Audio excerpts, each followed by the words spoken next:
I want to talk to you tonight a little bit about 10 Commandments. And the reason, not the movie, the tablets. And the reason is I have a colleague in Alabama who shared an article on Facebook that I saw just yesterday. So the plan for this Shabbat changed rapidly when I saw that. So if you want the sermon I was going to give, come back next year. We'll do it then. And he shared an article from the local paper that legislation is proposed, likely to pass in Alabama, that would require the presence of 10 Commandments in every school building. I see the eye rolls or the exasperation or the shaking head. Similar legislation is proposed in Ohio and in Texas. A law passed in November of last year in Louisiana that is currently making its way through the courts. And while I did a little bit of legal research from what I learned in con law my sophomore year of college, so lawyers forgive me, a case from 1980 where the Supreme Court said that was unconstitutional. And there are those who think that the current court might be more receptive to the presence of this religious iconography in schools. And the reason I want to share about 10 Commandments, I think that it occupies this important role and space in Jewish tradition, in religious thinking, and particularly in religious thinking in America. And on the one hand, from that it's not even political, that legal American mindset of the separation of church and state, the discomfort about this expressively religious iconography present in schools, presumably to be part of historical documentation that show the path that leads to American values, which seems like wool being pulled over the eyes, to instead insist on one particular religious ideology, one particular framework that is would have the impact. Regardless, I can't speak to the intention of people who I don't know, but the impact of othering, of insisting on a particular religious practice or theology or ideology or identity that is welcomed and expected in the school setting, that would cause fear and worry and distancing for those for whom it does not match. That's kind of our legal American framework, and we can talk more about that and review my con law notes, which I think are still in a binder in my office somewhere. We can do that another time. I want to talk about where they land in Jewish contexts. Because we talk about the 10 Commandments a lot as if they're this most important list of rules. And for sure, they're a pretty good list of rules. I would not recommend leaving to go murder or steal or covet. Like, they're good rules. They're good rules. And they're an odd moment in Jewish tradition. This week, we read in Parshat Yitro about the people of Israel standing at the base of the mountain. And the Thursday Talmud class folks have a lot to say about standing b'tachtit har at the bottom of the mountain, but that's for Oneg later. Standing at the base of the mountain for this moment that's about the commandments. But more than the commandments, it's about the theological idea of revelation, of God popping into the universe, popping into our lived experience to say something important, and all of us being present to hear and receive, and through that, enter into sacred covenant. The manifestation of it is these commandments. But the moment is less about those commandments than it is about the experience of receiving something divine, of hearing the words, of the 70 faces of Torah, of each of us standing and hearing it in our own way, receiving in the way that we're able to receive, the baby receiving the way the baby can receive, and the elder receiving with the intellect and power that they have to receive this sacred moment of revelation. Because the 10 are tradition, rabbinic tradition also has some slight skepticism of. Worry. Well, not say skepticism, worry about the 10. And they have worry about the 10. The rabbis don't even call them the 10 Commandments. It's not Aseret HaMitzvot. They are Aseret Hadibrot, the 10 utterances, 10 things that God said. The rabbis don't even call them the 10 commandments. It's the 10 statements that we heard and received from on high. And those tablets, it happens a couple Torah portions later. Rashi, the medieval commentator, says, Ein acharon ve'ein mukdam ve'ein acharon b'Torah. Rashi says, don't worry about the timeline of Torah. There's no early and no late. It all kind of mushes together. So don't worry that it comes later. Are you not worried? We've alleviated your worry? Good, all right.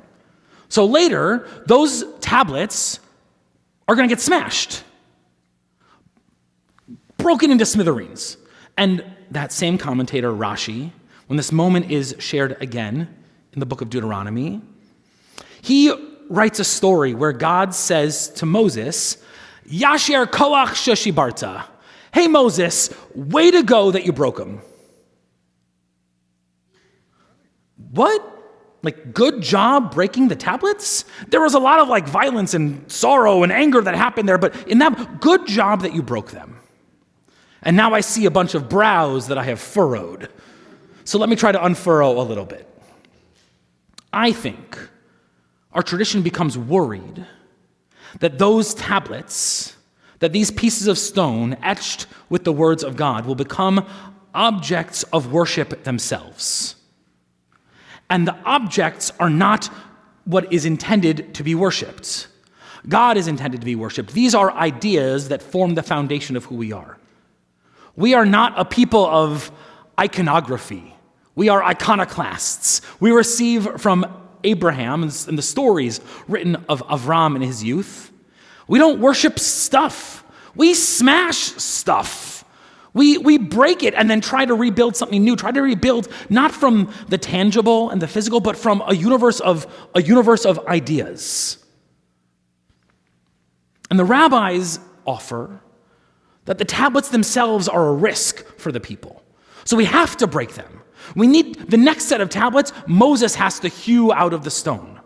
It's not God's carving, it's human carving, lest the stones themselves become worshipped. That's the first nervousness that we have. The second, as we reimagine this moment of standing at Sinai while God speaks from the mountain, the rabbis say that it's not just the 10 commandments that Moses receives up there, it's all of Torah. They're worried about us limiting our tradition, identity, values, ideas, obligations just to the 10. In the Mishnah, I'm saying a lot of big Hebrew words today. Will you be okay? You won't be mad at me later? You won't complain after? Okay. Jess is here if you want to complain later. All right, good.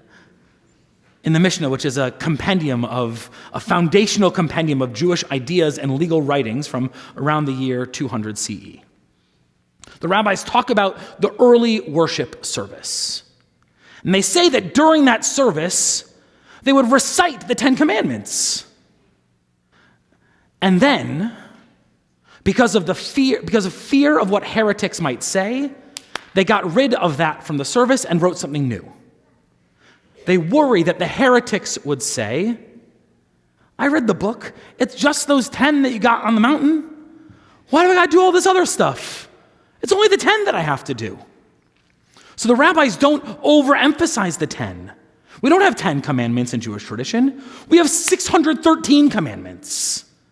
We have this humongous history and legal tradition that's not about just the 10, but it's about the values, theology, obligations that we have to God, self, and our fellows and our community that are not just rooted in the 10, but rooted in all of the conversations that flow out of that moment, not of the tablets, but out of that moment of revelation, out of the power of standing at the base of the mountain, entering into sacred covenant, and being part of a tradition that goes midor lador, from generation to generation, that we build on and grow on so we can move towards a world that feels a little bit more moral, more whole, and more just. So instead of saying the 10, the rabbis write new blessings. They write blessings about Torah. We read it earlier. There's one in the morning, and there's one in the evening, and there's one in the morning. And it says that we have this incredible gift of Torah, of laws and precepts, of ideas, of mitzvot, of things that we do because of what we know, because of what we've experienced and lived as a Jewish people and as a human family, and what that requires of us in the way that we will sustain each other and sustain ourselves. They write a blessing that says that that gift of standing at the bottom of the mountain is a gift of love. My teacher, Larry Hoffman, who I know a number of you have met and experienced here at Kol Ami, Rabbi Larry Hoffman says that it's a gift of grace. And grace is a tricky word because it's English, and because it's English, it feels Christological.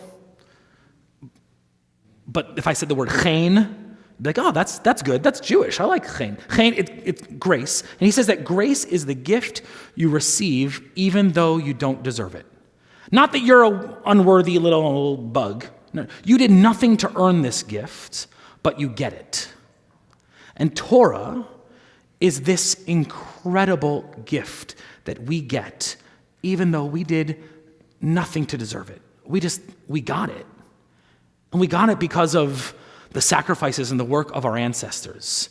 Whether it's our parents or grandparents or great-grandparents who escaped persecution in Europe or the Middle East or wherever they may have come from to come here, or our ancestors going back to Spain or North Africa or somewhere in the Middle East or Eastern and Central Europe, going back to Moses and Abraham. Because of the merit of our ancestors, we have this gift that gives us opportunity to study, to wonder, to learn, to explore the mysteries of the universe, the mysteries of ourselves. And because of that learning, we come to know ourselves best because we stood at the bottom of a mountain and merited this opportunity to hear, to see, to experience something otherworldly. That because of that, we have work to do. We have to build a world that's worthy of this gift we received, even though we did nothing to deserve it. I'm going to tell you a secret. And if it causes a theological crisis, again, oneg, okay? Oneg if you have a theological crisis. If you don't believe in the fact of standing at Sinai and God said words, that's okay. Because the idea is what has carried our people for millennia. This idea that there is something sacred that we inherit, words, statements, utterances that matter, that are intended to inspire us and help us understand who we are as individuals, as a Jewish people, as a human family. Whether it happened or not doesn't really matter. The most important moments in our liturgy, creation, revelation, redemption, are the hardest ones to use science fact brain for. But the stories of them, the mythological idea of standing at the bottom of a mountain to hear something that is unable to be understood in our modern as a human. We saw the thunders and the lightnings. We saw the voices from heaven.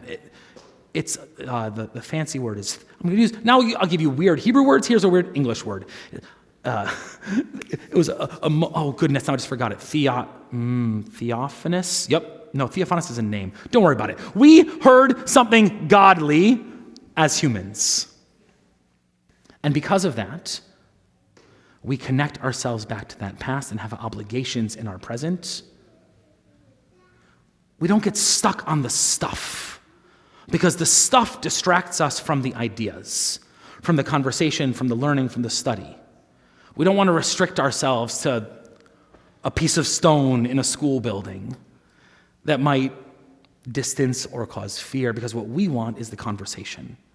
We want to open up opportunity for all of us to dig with curiosity and awe and wonder into the mysteries of the universe, the mysteries of who we are and who we can be.